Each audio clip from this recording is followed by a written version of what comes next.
Hey guys, so I am talking to you, starting with yesterday's video and today's video, about keeping your flock in better shape by doing the most important thing, which is being at the top of the pecking order. And I researched, there isn't an official word for the biggest bird. So it's kind of funny. I think it's something like the plucked biggest parrot in your flock. That would be you. So today I want to talk to you about one misconception that I think a lot of people have. I've heard other people talk about this too.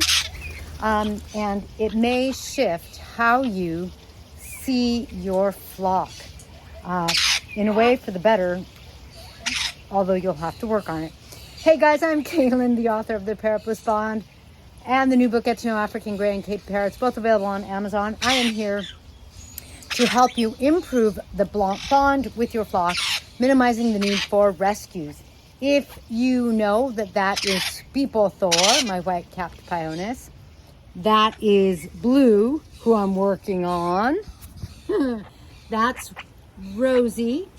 There's Ale, my other white-capped Pioneus. There's my husband and our Major Mitchell, and the Gala. If you knew all of them, then you're used to hanging out. Thanks for being here. I love my fans almost as much as I love my YouTube members. Become a member, get an extra video every week, and join me on Discord. And then I love my YouTube members almost as much as I love my parrots. What is that very common misperception? It's the season for it. It's the thing that people say about their birds all the time. And so they say it in the spring, but it starts, I think, before the spring, and it lasts, I think, after the spring. People always say that their parrot is hormonal, or a lot of people, and that, that's why there are behavior issues. Now, guys, if you know me, you know that I have over 22 species of parrots. And for example, that is not hormonal behavior. One way I know beyond a shadow of a doubt is that bird's not old enough to be hormonal. That bird is not even 6 months old. People Thor is still a baby. So that is not hormonal behavior. Frankly, I have a pair of caiques right now. They have babies. They have a clutch of babies. The youngest baby hatched a couple of days ago. They're hormonal. If you come near their cage, the male, the female's actually being sweet and she'll step up. The male will bite your head off. I mean, he's trying to put his hand through his cage, because if you'll let him, he'll grab you and bite you to show you what will happen if you come near his family, if you come near his cage, if you come near his babies. And, he's all fluffed up. His beak isn't bigger, but it feels bigger. And the threat is real. Otherwise, I don't experience a lot of hormonal behavior. Like, I don't really sit there and go, oh, that bird's being hormonal. Maybe I'm a little dense. That's a distinct possibility. But I do keep my parrots in pairs. And I always give them, at least as best I can, not 100% of them, but I give them at least one other parrot of their species. And I think that goes a long ways towards dealing with the hormones. So I don't feel like that's a problem in my flock. The point of today's video is to tell you that there are so many people who say that their parrot is hormonal, and I've seen other people who know parrots really well and who are experts that say, people say that their bird's hormonal. Sometimes it's true, but the myth, or what I want to break, is that belief that that's always true. Sometimes it is just that there isn't a good pecking order. That plucked, naked human parrot, who should be the biggest parrot in the pecking order, isn't doing a job that is satisfying the needs of the flock. Now, your flock can be one bird or your flock can be multiple birds. It's not relevant. And like me, if you have like an aviary here and an aviary or a smaller aviary there, you might, in a way, have more than one flock. In other words, my parrotlets are not flock members along with my macaw. Go figure. I just feel like those sizes don't match, right?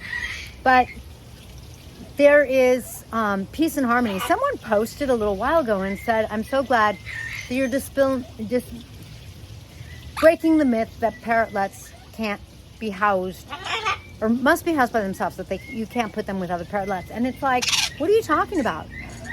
My parrotlets don't have problems. They're very happy. They're always with their mate. And I have multiple parrotlets in an aviary, multiple with very, very few problems. There's a pecking order, but everyone lives together. Everyone, like, you know, they kind of all have their own branch, and they definitely have their own person, you know, another bird. So it isn't necessarily that your parrot is hormonal. It very well may be that you need to work on your mindset as that plucked parrot at the top of the pecking order. I like that. Plucked parrot at the top of the pecking order. Your mindset has to be, I'm in charge. I take care of you. I do call the shots, but I do it in a calm, assertive energy, using Cesar Millan's words, because I think it's a really, really good description. And that means I don't yell, I don't scream, I'm not aggressive, I'm not mean. I am calm, assertive. I just take care of what needs to be taken care of. If you misbehave, I let you know.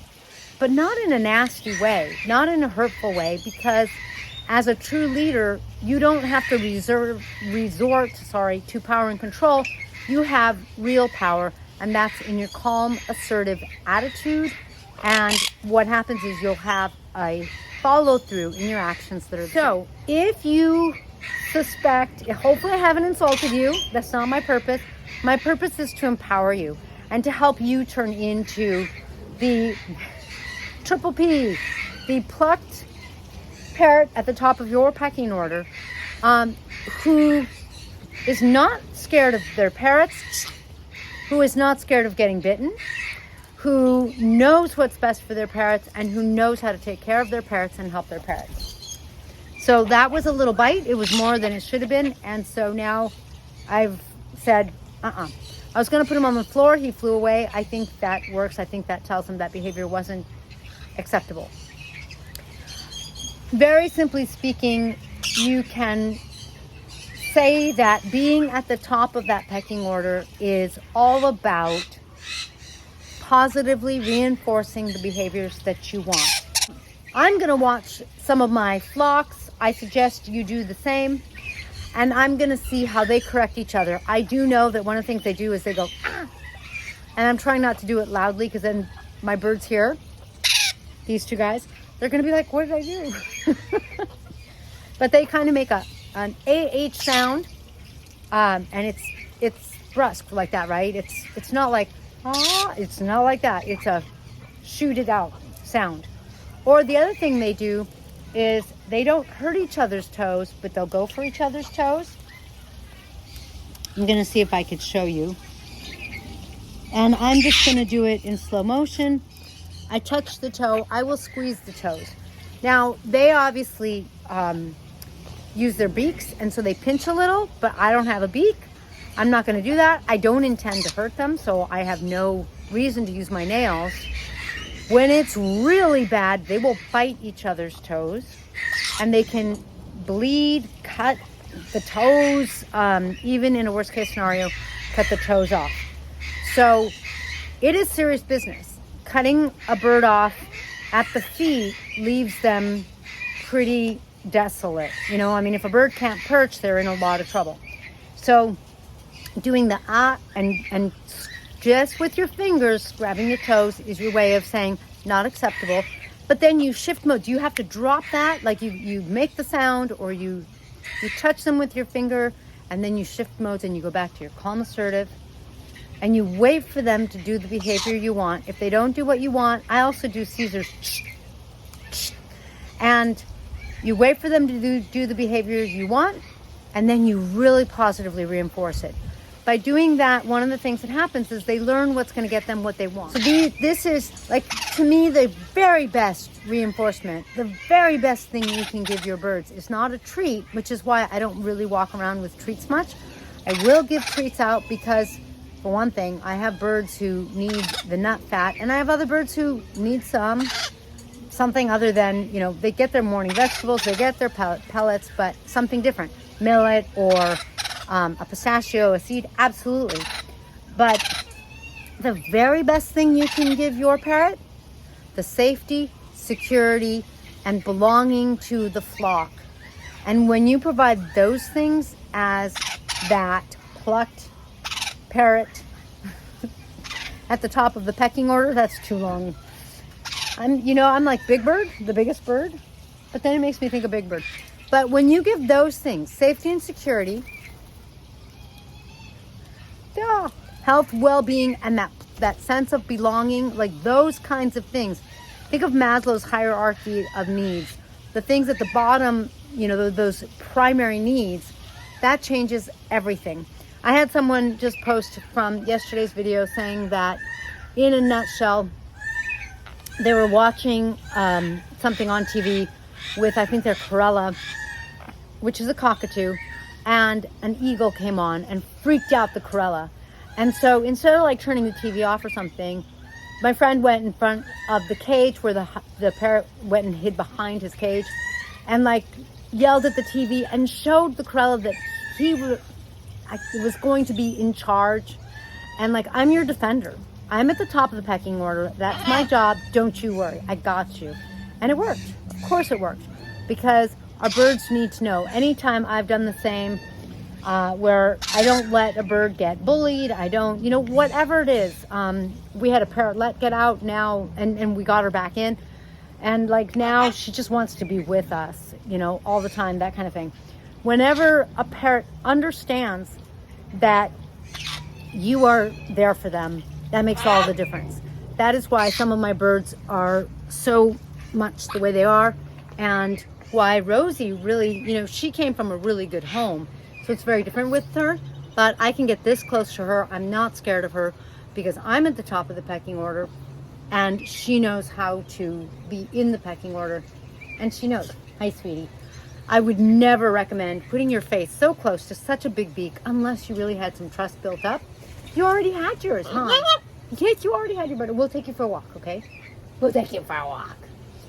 And so that's what makes all the difference. You get the sense that we're already bonded, and she's already understanding that I'm going to take care of her. Because when we go out for a walk, I hold her in a way. She likes to be right here on my arm. I think she feels more protected. So I'm like, yeah, of course I'll protect you. That's my job. I'm going to do it. Show up for your parrot. Make sure that you don't really feel like it's just hormones. Make sure that you're being that top of the pecking order. And then, you know, sometimes it is hormones, but most of the time when you have that energy, you're going to have a different behavior altogether. Thanks for watching me in this blissful video. Don't forget, if you want some awesome parrot merch, go to shop.parrotbliss.com. If you want to join my membership, go to parrotbliss.com. Hit at the top, it says groups. And then if you have any questions or comments, please do put them down below. It helps my juice. And then I will catch you in the next feathered video.